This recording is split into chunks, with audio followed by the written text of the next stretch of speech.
They say betrayal has a sound.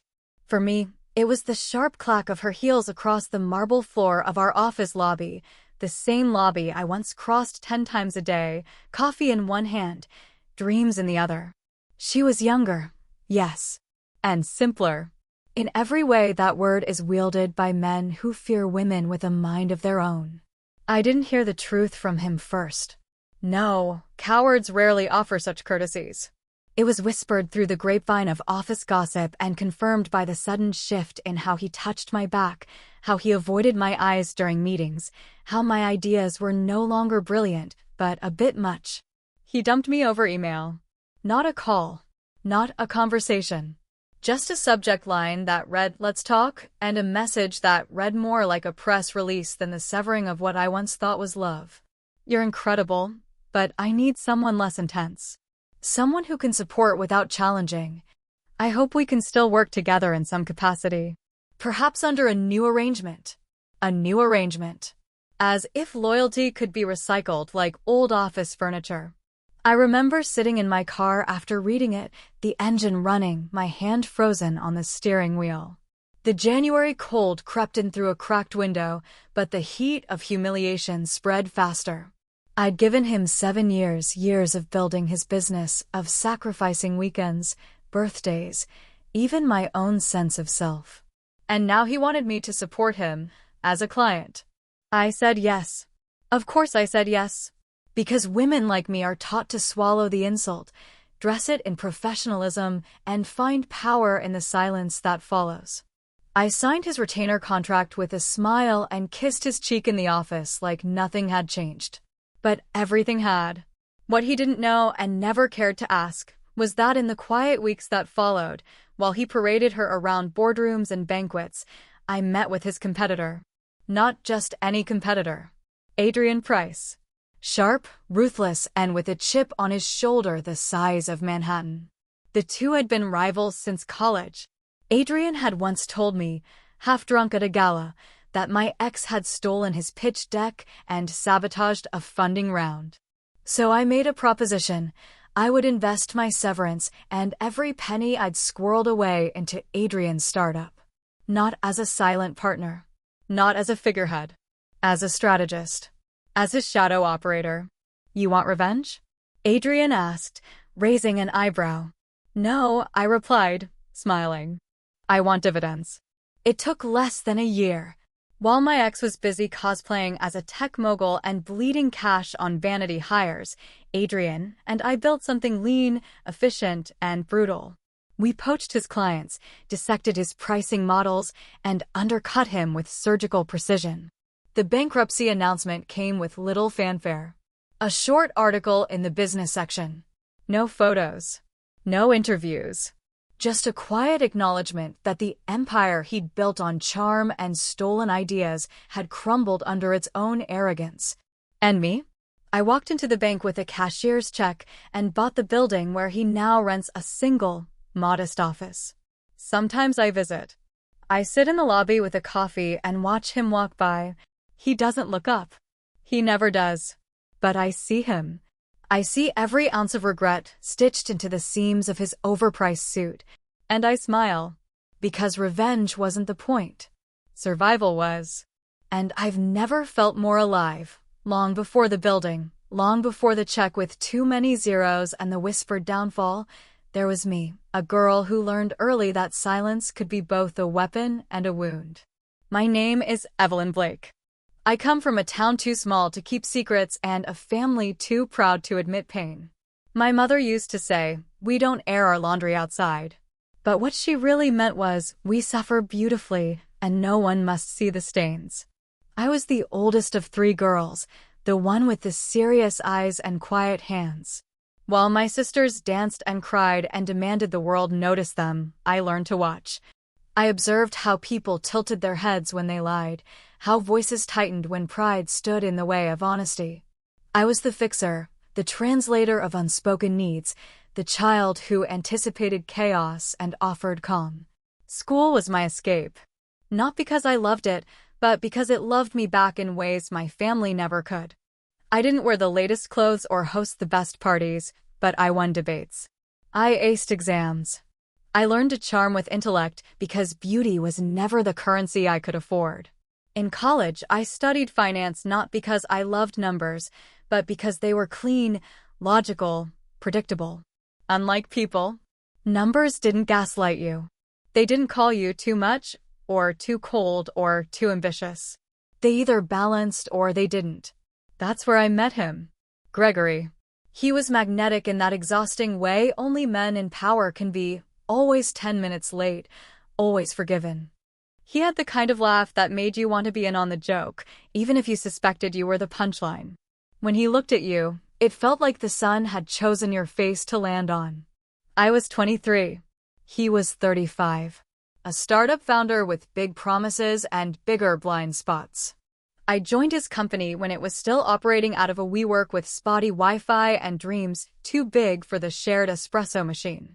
I helped him land his first angel investor. I drafted contracts by night and met with vendors by day. I rewrote pitch decks and restructured budgets and, without realizing it, I became the foundation beneath his throne. He used to call me his architect. He said, "Evelyn, you build things from nothing." And I believed him. For years, I wore that title like a badge of honor. I was proud, not just of the company, but of him, of us. Our late-night work sessions blurred into early morning confessions. He knew things about me no one else did. The scar on my left knee from a childhood fall. The story behind the bracelet I never took off. The way I hated being underestimated. He made me feel seen until he didn't. Until the assistant. Until the moment he decided that what he needed was not a partner but a prop. She didn't know his favorite coffee or how to read the twitch in his eyebrow when he was about to overpromise to a client. She didn't understand quarterly forecasts or due diligence or the quiet sacrifices I made so he could shine. But she smiled. She nodded. She never pushed back. That was the trade, I later realized.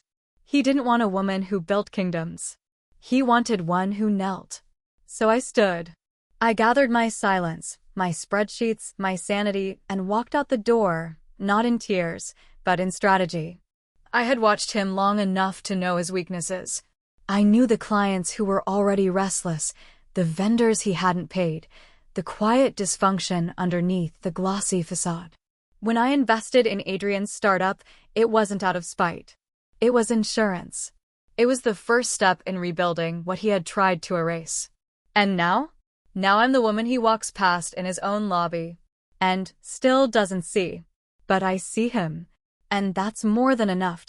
There's something sacred about the early hours before a company wakes. The whir of the elevator, the hum of the heating system coming to life, the quiet before emails scream and phones clamor. That silence, soft, reverent, became my sanctuary. In those hours, I remembered who I was before he taught me to doubt it. When I first partnered with Adrian Price, we didn't trust each other. How could we? He saw me as the traitor from the enemy camp. I saw him as the arrogance I'd left behind. But mutual purpose forges bonds faster than affection. We both wanted to build. We both wanted to win. And beneath his sharp-tongued bravado, Adrian recognized in me something Gregory never did. A mind that could match his. He gave me the keys to his chaos and said, "Fix what you can. Burn what you must." I took that as permission. Within 6 months, I had redesigned his client acquisition pipeline, automated half the manual processes, and established a financial model so efficient even his board took notice. But I never asked for the spotlight. I preferred the shadow. Because in the shadow, you can see who's really leading and who's just performing leadership. Adrian offered me the COO title after a particularly brutal quarter in which we'd tripled revenue and siphoned off 2 of Gregory's largest accounts. I declined. "I'm not ready to be public," I said. "You're already running the show." "Let them think you are," I replied. He didn't argue. Men rarely do when you hand them the illusion of control. But I was building something beyond a startup. I was rebuilding myself. In that quiet office, long before staff arrived, I would stare at the skyline and remember the girl who once begged to be seen. I mourned her. And then I let her go. Because I wasn't her anymore. I was the woman who held the receipts. Who knew where the bodies were buried? Who'd signed the papers, arranged the mergers, restructured the deals? He had underestimated me once. Now, the world was doing the same. And that was my favorite place to begin. By the time Gregory's company began to publicly falter, I already knew. The signs were all there: late vendor payments, panicked investor meetings, a desperate attempt to pivot into a market that didn't want him. He made the classic mistake of thinking charisma could cover up incompetence. But charisma doesn't balance books. And charm doesn't pay invoices. When his assistant called to ask if I'd be willing to review a few numbers as a favor, I said I was unavailable. But I sent flowers. A small arrangement. White chrysanthemums and a single lily. With a note that read, "Numbers don't lie. People do." No signature. He'd know. He always hated lilies. I never saw myself as vindictive. But vindication? That's a different language altogether. When Gregory's company finally filed for bankruptcy, the silence from him was deafening. No apologies. No attempts at closure. Just the sound of a man crumbling under the weight of his own hubris. Still, he had no idea how far I'd gone. Not really. Not until the letter arrived. A formal notice from the new owner of the building. Rent review. New terms. Slight increases, of course, cost of inflation, building improvements, general upkeep. You understand. I didn't sign the letter with my name, but I was there when he opened it. Sitting in the cafe across the street, watching through the reflective glass as he read the envelope. I watched his eyes narrow, the crease form between his brows, his lips part slightly in recognition. And then the slow, stunned realization. He didn't drop the letter. He just folded it, deliberately, methodically, and placed it in the breast pocket of his blazer, like it was something sacred. Or something that might explode. Later that week, I took a walk through the lobby. The one that used to echo with my heels when I was just a shadow at his side. I wore a coat the color of ashes and a silk scarf the shade of revenge. The doorman greeted me by name. "Miss Blake, welcome back." I smiled. Feels good to come home. The elevator ride was brief, but memory stretched the seconds. I remembered laughing in that mirrored box, balancing takeout containers and contracts. I remembered crying once too, silent tears he never saw, because he was already texting someone else. The office door was ajar. He was on the phone, talking numbers he clearly didn't understand. Bluffing, spinning, trying to maintain the illusion of control. He looked up when I knocked lightly, and in that moment, the air between us shifted. He was no longer the king of a kingdom I helped build. He was a tenant, and I was his landlord. "Evelyn," he said, too quickly. What are you doing here?" "Routine inspection," I replied, letting the lie dangle like a string over fire. "Just checking on my property." He laughed. Nervously. "Funny." I tilted my head. "Isn't it?" He didn't ask how. Or why. He didn't ask how the woman he dismissed as intense and complicated now owned the ground he walked on. He knew. And that was enough. I left without fanfare. Power, real power, doesn't need applause. It needs only a door. Closed. Softly. Behind you, there's a particular power in being underestimated. It wraps around you like fog, insubstantial to them, but hiding everything they never bothered to see. That's how I moved through most of my life. Quiet, watchful, dismissed as competent, but not charismatic, intelligent, but not visionary. A perfect supporting role. Gregory wasn't the first man to make that mistake. He was just the last to be granted the benefit of my loyalty. In the weeks following his bankruptcy, the industry buzzed with quiet schadenfreude. Whispers at conferences. Sideways glances in LinkedIn comments. He became a cautionary tale not for his recklessness, but for his arrogance. They never knew I was the architect behind the fall. And I never told them. That's the other kind of power, choosing silence when the world expects noise. I kept building with Adrian. Our company grew leaner, Sharper, meaner. We didn't chase headlines. We chased results. And in the middle of it all, something strange happened. I started laughing again. Not the polite kind. Not the performative kind. The real, from the stomach kind that surprises you.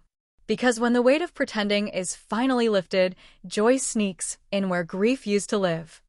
I reconnected with parts of myself I'd buried beneath compromise. I painted again, even if just watercolors on Sunday mornings. I bought myself a ring, a small garnet set in gold, not as a symbol of love from another, but as a reminder that I had survived something soul-shattering and still managed to shine. And yet, there were moments when grief whispered through the cracks. Not grief for him, but grief for the version of me who had once believed that love meant sacrifice. That loyalty meant invisibility. That to be chosen, I had to be small. I sat with that grief. I honored her, and then I let her go. One evening, I received a call from one of Gregory's former clients. A woman named Alina, sharp as a blade and twice as beautiful. She wanted to know if I was open to a partnership. I always knew you were the brains behind his operation, she said. I just didn't know how deep your brilliance ran until now. We met for dinner. Talked shop. Shared stories. Laughed about men who mistake silence for submission. And by the end of the evening, we'd inked a deal on a napkin over creme brulee. That napkin's now framed in my office. Because sometimes, the most delicious revenge isn't destruction. It's evolution. You learn a lot about resilience in the quiet after betrayal. It's not as cinematic as people think. No thunderclap of revenge, no dramatic monologue. Just small, steady choices, clean lines, fireproof blueprints. That's how I rebuilt myself. I stopped checking his social media. I deleted the photos. Not in rage, but in reclamation. I stopped rereading the old texts, the ones I once considered sacred. The ones that said you and me against the world before he chose someone who wouldn't challenge him to lift his own weight. In their place, I started writing something new. Contracts with Alina's firm, a mentorship program for women in startups, a series of late-night journal entries that became the bones of a book I wasn't sure I'd ever publish. I called it Quiet Fortune because not all victories roar. Some whisper. My mornings changed too. I no longer sprang out of bed to chase someone else's goals. I woke slowly, with ritual. Strong black coffee, a walk through the park, the morning light slanting through my window like an old friend who finally knew how to greet me. Adrian noticed the change before I did. You're lighter, he said one afternoon as we reviewed investor projections. I'm not carrying ghosts anymore, I replied. He didn't ask which ones. He knew. And though I kept my distance, professional, measured, I noticed how his gaze softened sometimes when I spoke, how he deferred to my judgment without ego, how he started sending articles that aligned with my passions, not just our bottom line. We weren't building just a company anymore. We were building a legacy. A quiet empire with velvet walls and iron rules.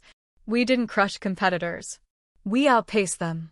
And I made sure every woman who worked under me knew she didn't have to choose between softness and strength, between being seen and being respected. One of our interns, a bright 22-year-old named Mia, once paused mid-meeting to say, "You make me feel like I can breathe and still be powerful." I smiled, because that's what I'd spent years trying to believe for myself. And now? Now it was truth. Breathed in. Lived out. Brick by silent brick. It happened unexpectedly, like most ghosts do. I was late to a meeting, juggling a coffee and a folder of revised contracts, when the elevator doors opened and he stepped in. Gregory. For a brief second, neither of us moved. The world paused. And then, as if choreographed by some bitter god, we were alone in that silver box together, surrounded by mirrored walls reflecting back a history we never made peace with. He looked older. Not just in years, but in spirit. Thinner, too, like a man living off borrowed time and caffeine. His suit was wrinkled at the cuffs. His shoes scuffed. I held his gaze. He looked down. The silence stretched. I didn't expect He began. No one ever does, I said, calm as glass. He shifted, tried to smile. You've done well. I always did. You just stopped noticing. That landed. He leaned back against the wall, hands in his pockets like a boy called to the principal's office. I was wrong, he murmured. About you. About everything. I didn't flinch. I know. The elevator chimed. My floor. I stepped out without turning. But before the doors could close, I looked back, just once. I bought this building, Gregory, I said softly. Not to haunt you, but to remind myself I could. The doors slid shut on his stunned silence, and I walked into my meeting like a woman who owned the floor she walked on. Because I did. Not just literally, but spiritually. I had risen not to prove him wrong, but to prove to myself that I was always right to believe I was worth more than he could see. That elevator became something of a metaphor for me after that. A closed box where your past meets your present. A moment to choose whether to go down or up. I chose up. Every time, there's a story women are told from the moment we're old enough to button our own coats. Don't be too loud. Don't take up too much space. Be supportive. Be sweet. Be quiet. But the world doesn't reward quiet women. It exploits them. I learned that in boardrooms and bedrooms, in whispered apologies and empty promises. I learned it when I held a company together while he smiled for the cameras. I learned it when I signed the papers for his retainer and then used that money to build a future where I no longer needed his permission to thrive. So I started keeping a new kind of ledger. Not one of losses, but of lessons. Lesson 1. Power is not given. It's taken quietly with intention. Lesson 2. Forgiveness does not require reconciliation. Lesson 3. Love without respect is a leash. Lesson 4. The best revenge is your name on the deed. I began sharing pieces of my story through private workshops for women founders. Not as revenge porn, but as a blueprint for reclamation. The stories spilled out. One woman left out of her father's will after funding his recovery. Another demoted after returning from maternity leave, her replacement promoted. Another forced to train her less qualified male successor because she wasn't management material. Their faces changed, but the ache was always the same. I didn't have answers, but I had proof. Proof that you can be discarded and still dominate, forgotten and still flourish, erased and still exist more fully than ever. One night, after a panel event, a woman named Priya approached me. She was trembling, a portfolio tucked under her arm. I've followed your journey, she whispered. I have an idea, but I don't have funding. I don't have connections. I only have this. She handed me the portfolio, mock-ups, revenue models, a detailed proposal for a startup helping women secure funding outside traditional VC channels. I flipped through the pages slowly. She watched me like a prayer waiting to be answered. I closed it gently. You have something better than money, I said. You have a war story. And a plan. I invited her to the office the next morning. We built something from scratch again. Only this time, I wasn't the architect for a man's vision. I was the cornerstone of my own legacy. The building bore my name on the deed. But this? This was the empire born from fire. From ashes. From every woman who had ever been told she was too much or not enough. And together, we rewrote the rules. People like to romanticize the word no, as if it's just a bump in the road on the way to success. But for women like me, no wasn't a bump. It was the pavement. The foundation. The syllable that echoed in boardrooms, in emails, in passive-aggressive smiles. No, we're going with someone else. No, you're not quite what we're looking for. No, you're too expensive. Too confident. Too quiet. Too strategic. Every flavor of rejection wrapped in a bow of faux professionalism. But I built on it. Every no became a brick. Every dismissal mortar. I didn't need a foot in the door. I bought the whole damn building. The startup with Priya took off faster than we expected. Women flocked to us, some seasoned founders looking for second chances, some fresh graduates with nothing but wild ideas and empty pockets.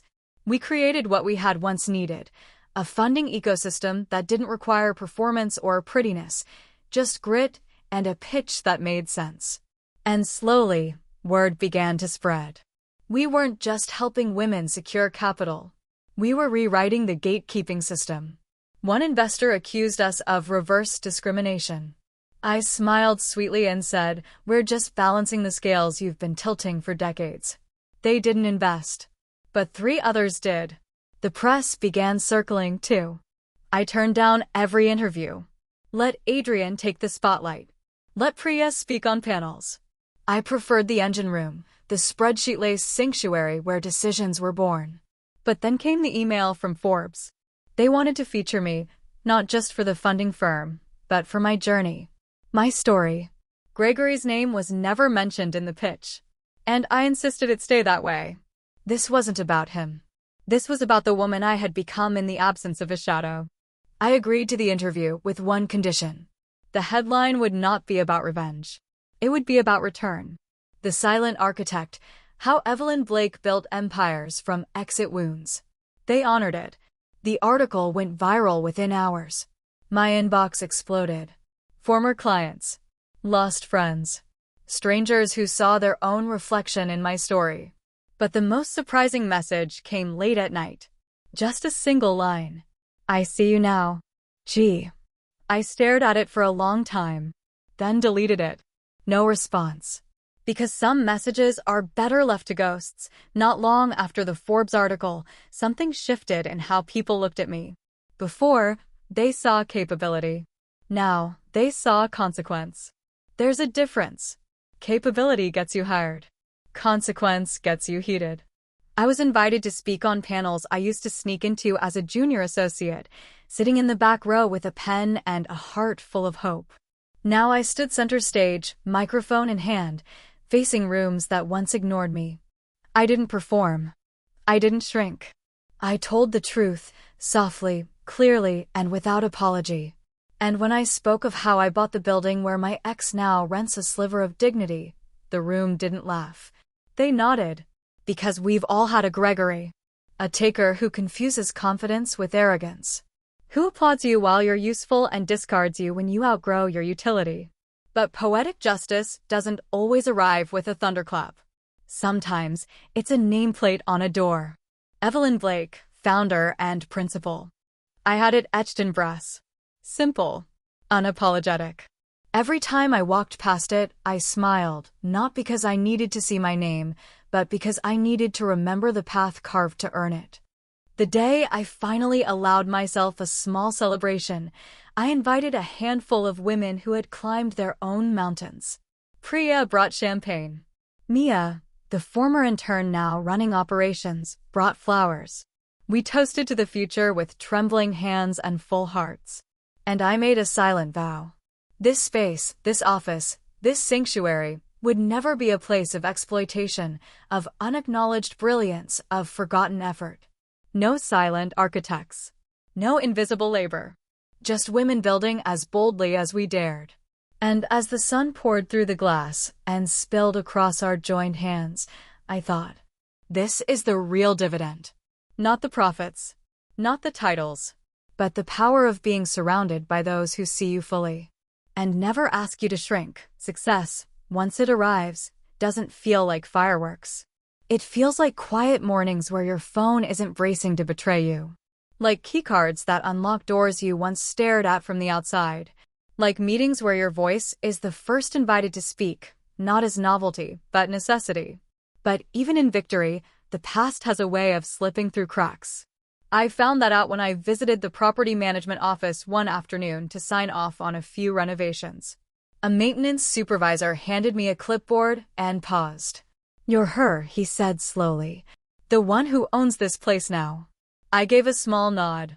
"That's me." He chuckled.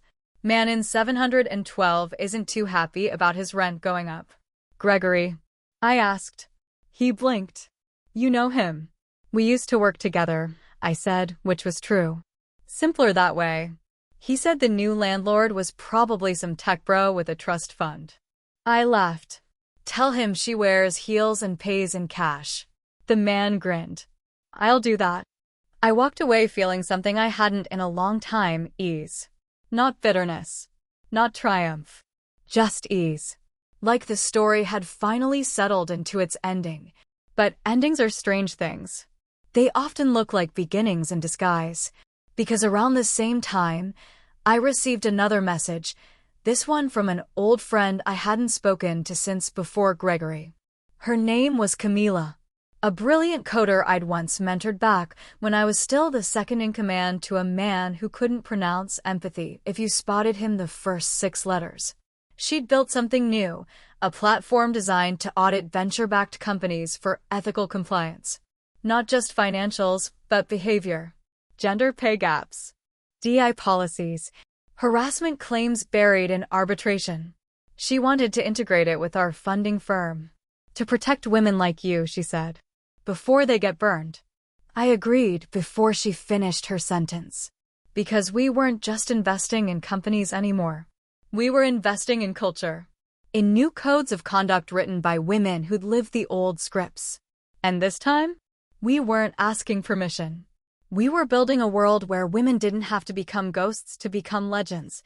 We held our first summit 6 months later. An invite-only weekend retreat for female founders, funders, and future builders. No panels. No power suits.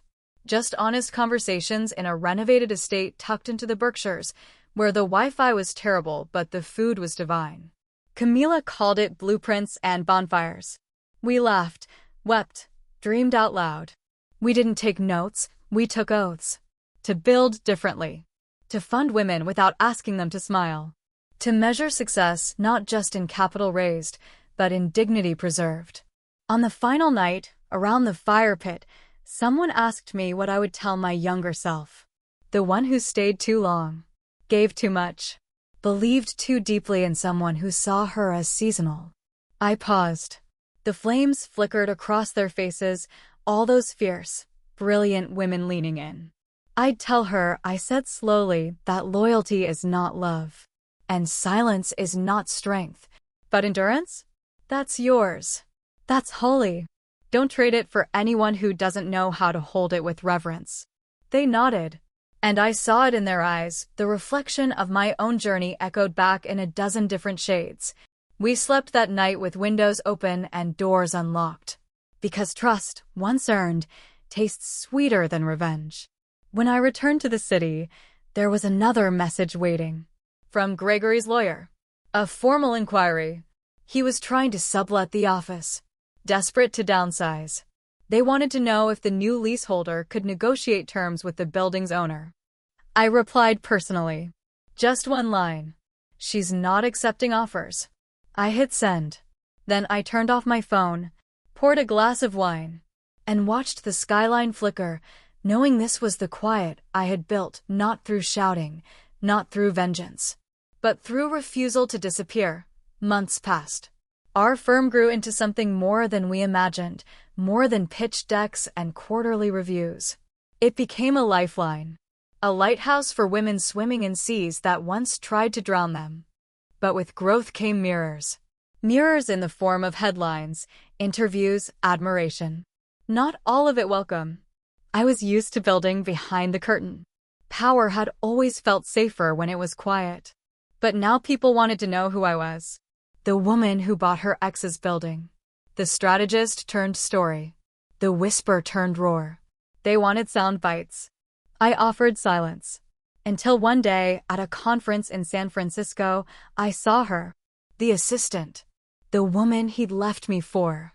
She was standing by the juice bar, holding a tote that said "Women Disrupt Everything," flipping through a pamphlet with our company's logo on it. She didn't see me. Not right away. But when she did, her eyes widened, not with fear, not even guilt, but a kind of weary recognition. The face of someone who knew exactly what it meant to be promised permanence by a man who meant performance. We didn't speak. We didn't need to. In that glance, we shared an unspoken understanding. He had used us both. She left before the keynote. But later that evening, a message arrived through our company's contact page. It was from her. "You were right about him. And I'm sorry. For what it's worth, I left 6 months ago. I'm working with a nonprofit now. I read everything you've built. It gives me hope. Thank you for building it anyway." I didn't respond. Not out of malice, but because I didn't need to. Some stories resolve without confrontation. Some chapters close in their own time. And forgiveness? It doesn't always need an audience. It's the ink you write with when you finally learn your value isn't negotiable. I used to think power meant leaving. Walking out, slamming doors, turning your back, and never looking over your shoulder. But now I know there's a deeper power in staying. Staying present in rooms that once ignored you. Staying whole in a world that tried to splinter you into compliance. Staying visible, even when it's easier to disappear. That was the lesson I carried into our quarterly review with the board. They wanted to double our expansion plan, scale faster, reach wider. I listened to every projection, every chart, every excited voice. Then I spoke. "Slow isn't weak," I said. "It's intentional. We're not building a product. We're building a precedent." They fell silent and nodded because they knew this wasn't about market share. It was about meaning, about showing the world you can win without warping your spine into someone else's shape. Afterward, Priya found me in the hallway. "You scare them," she said with a grin. "I don't mean to. That's why you do." I laughed. But later, I thought about it. How often women are punished not for being loud, but for being unbothered, unafraid, unmoved. I used to crave approval the way dry soil craves rain. Now I craved something rarer. Alignment. To stand in a room and know I hadn't sold off any pieces of myself to get there. That's staying. That's the art. And in that art, I found something worth more than any valuation. Peace. Uninterrupted. Uncompromised. Mine. The 6th floor of the building was once a blank space, unused, unfinished, forgotten. Much like I had been. When I first purchased the property, the floor was an afterthought. But lately, something had pulled me there. A quiet calling. I began taking the stairs each morning, pausing on that level, staring into its dim corners and dusty echoes. And one day I knew why. That floor would become the home of our new foundation. Not a company, not a brand, a promise. We called it the Silent Room. A resource center for women navigating career trauma, abuse, betrayal, legal battles, stolen ideas. We partnered with lawyers, therapists, financial advisors. It wasn't charity. It was reclamation. Because I knew too well, not every woman has the luxury of walking away. Sometimes, you need a place to land before you can learn to rise. The first woman who walked through the doors was named Joy. She wasn't joyful. She was tired. Fired without cause after reporting harassment. She was mid-divorce. Mid-panic. Mid-collapse. We didn't offer pity. We offered power. And when she came back 6 months later with a new job, a new apartment, and a new look in her eyes, I cried behind my desk. Quietly. Because I knew what it cost to stand again after being knocked breathless. I knew what it felt like to be erased, and then rewrite yourself in stronger ink. The 6th floor transformed. Bookshelves replaced broken blinds. Windows opened. Laughter returned. It smelled of hope, of lavender, of second chances. Gregory still rented 2 floors below. I sometimes imagined him hearing the sounds from above, of women rebuilding, of futures unfurling, of stories that refused to end in silence. And maybe, just maybe, wondering, what did I lose when I let her go? But that was no longer my burden. My story had outgrown his walls. There's a curious intimacy in signing your name to a legacy you built with bare hands and bruised pride. When the plaque was installed at the building's entrance, the Evelyn Blake Foundation, I didn't invite a crowd. No ribbon cutting. No speech. Just me, the janitor who had worked there longer than anyone else, and a quiet morning breeze. He offered me a coffee. "I always knew you were someone," he said. I smiled. I think I did too. Eventually. Later that day, I received a letter in a familiar scrawl. Gregory. No email. No text. A letter. The kind that takes time, effort, maybe even courage. Inside was a single page. No excuses. No revisionist romance. Just a sentence. You didn't ruin me. You revealed me. Thank you. I folded it carefully. Placed it in a drawer I never opened again. Some reckonings don't require echoes. Just closure. That night, I walked the halls of my building. My building.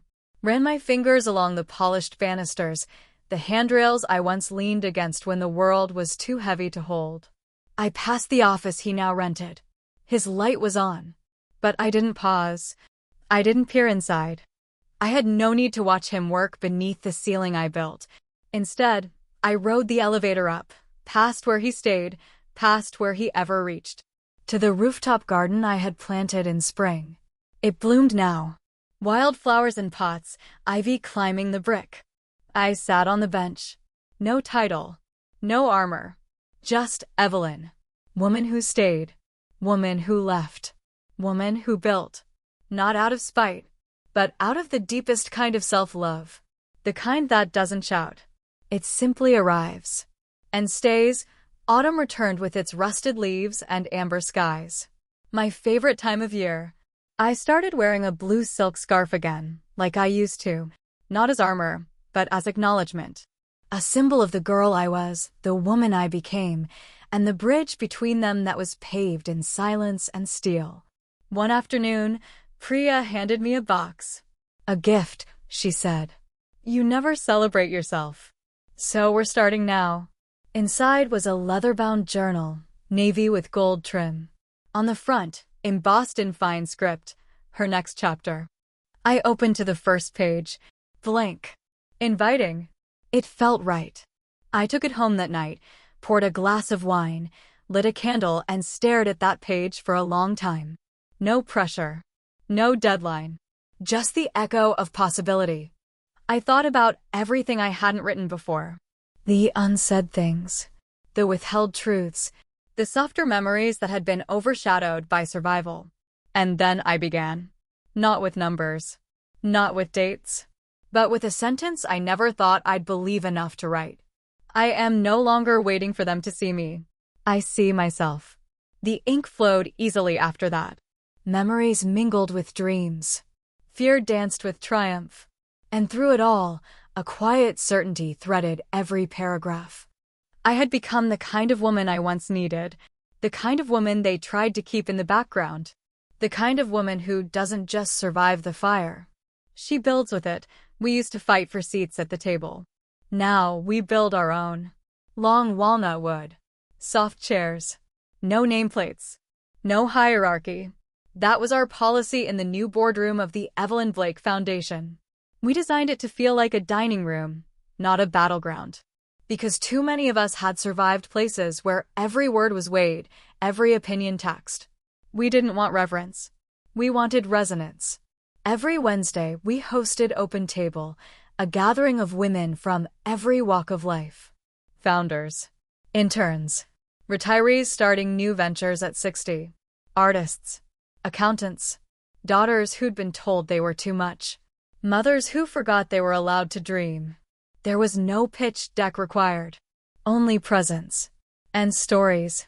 One woman stood up once, tears in her eyes, and said, "This is the first room I've entered where I didn't feel like a guest in my own future." We passed the tissues like communion. Some days, the conversations were heavy. Legal advice. Escaped partnerships. Lost savings. Other days, we celebrated wins so small only survivors could understand them. I said no to working late and didn't explain why. I raised my prices and didn't apologize for it. I wore red lipstick to the meeting where I was told I should soften my image. We clapped. We cheered. Because we knew these were victories, not vanity. Resistance woven into routine. At the head of the table, I often remained quiet. Watching. Listening. Witnessing. Not leading with strategy. Leading with space. Because once upon a time, I had needed a room like this. And when I couldn't find one, I carved it out of every no I was given, with blueprints made of scars. And now? Now the walls whispered back with every voice they once tried to silence. Some evenings, I stay late in the office, not for work, but for remembrance. I dim the lights, pour tea into the heavy ceramic mug I bought on a trip to Kyoto, and sit by the window that overlooks the city's skyline. The same skyline I used to gaze at while wondering if I would ever feel like I belonged in its gleam. Now I know, I never needed to belong to it. It needed to make space for me.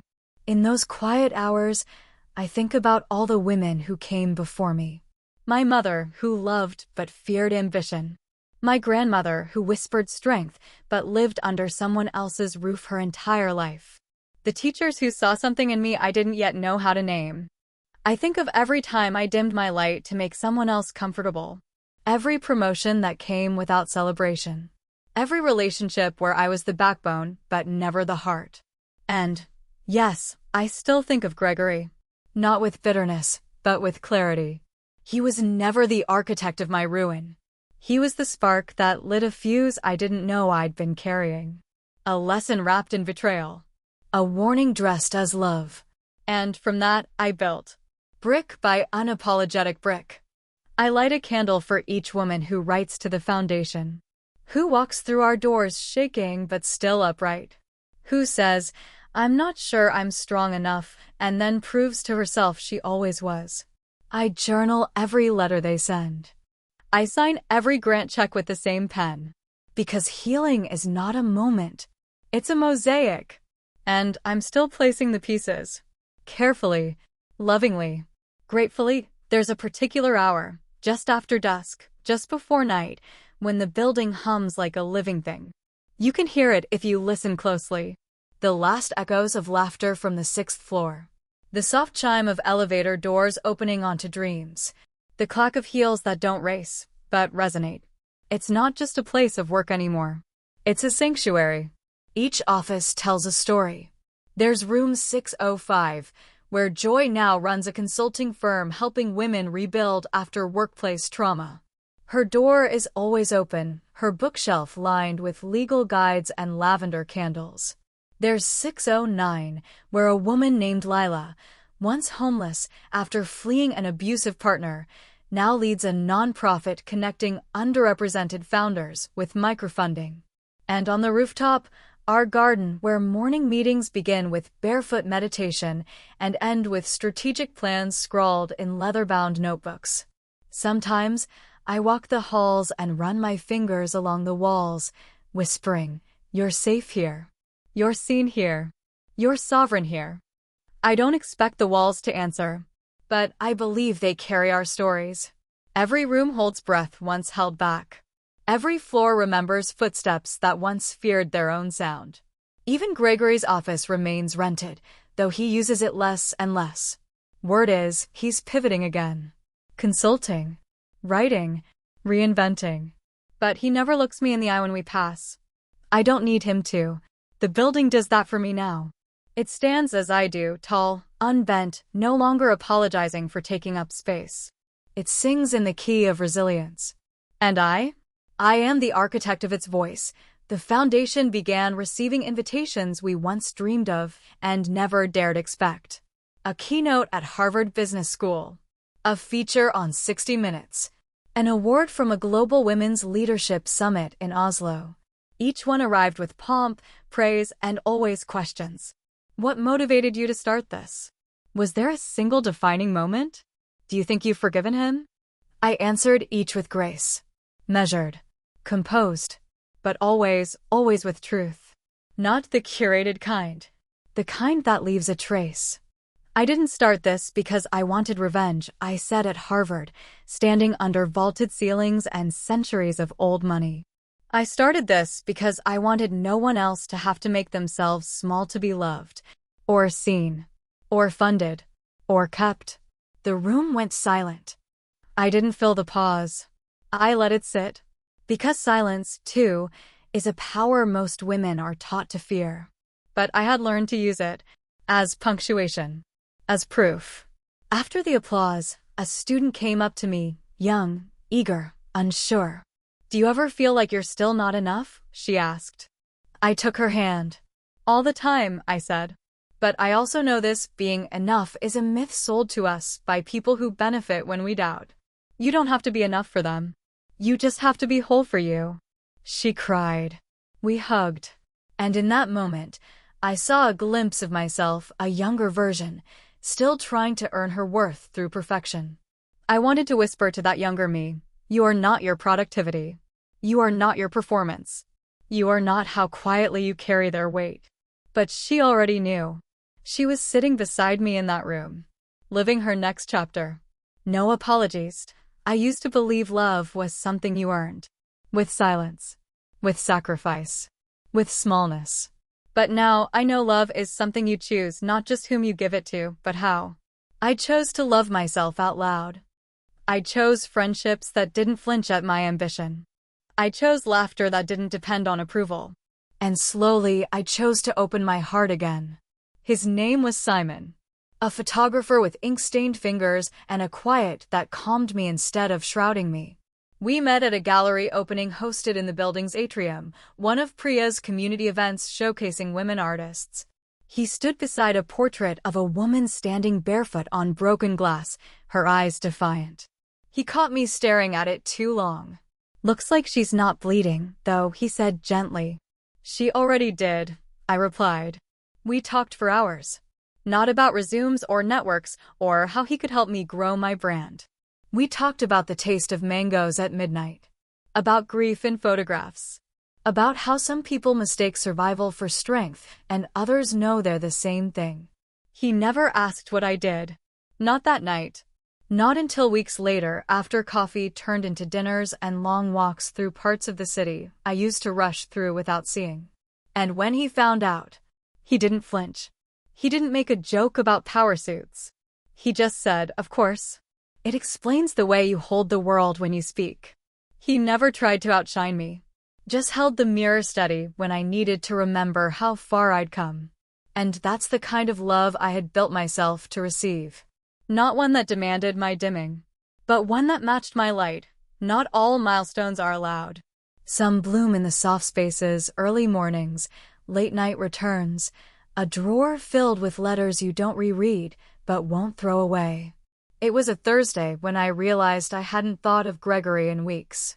Not out of erasure, but because he no longer lived rent-free in my mind. I passed his office without flinching, without feeling the echo of the girl who once waited for him to change. She no longer lingered there.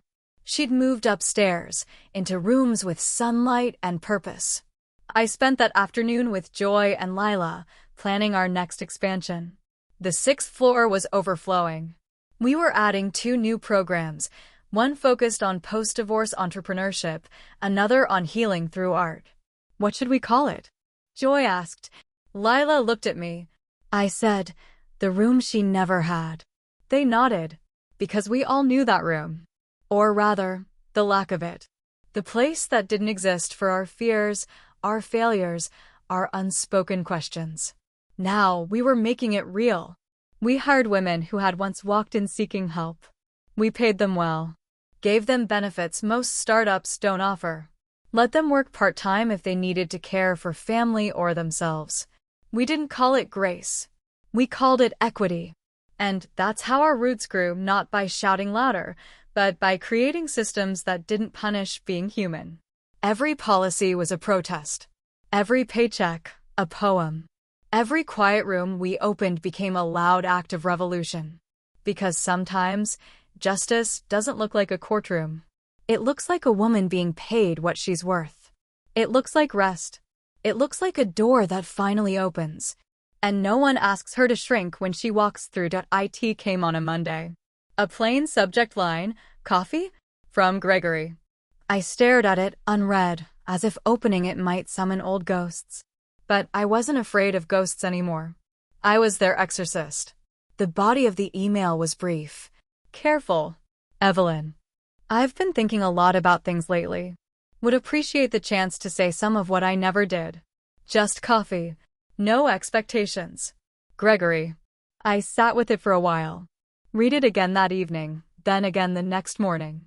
Not because I needed answers, but because I needed to know if closure ever needed to speak. It didn't. I never replied. Because we didn't owe each other anything anymore, not even grace. Grace had already been paid. In long nights. In rebuilding from wreckage. In every woman I helped to her feet, even when mine still trembled. Instead, I printed the email and filed it in my drawer labeled receipts, right next to old lease documents, court settlements, and anonymous thank you notes. Then I hosted our Thursday roundtable.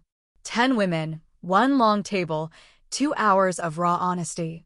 One of them was fresh from betrayal. Her voice cracked as she asked, "How do you stop needing them to acknowledge the damage?" And I told her the truth. You don't wait for their words to heal you. You build a life so rich, their silence becomes irrelevant. She cried. They all did. So did I. And after that, we made tea, ordered pastries, and planned her lunch. Because that's what we do. We don't chase apologies. We invest in beginnings.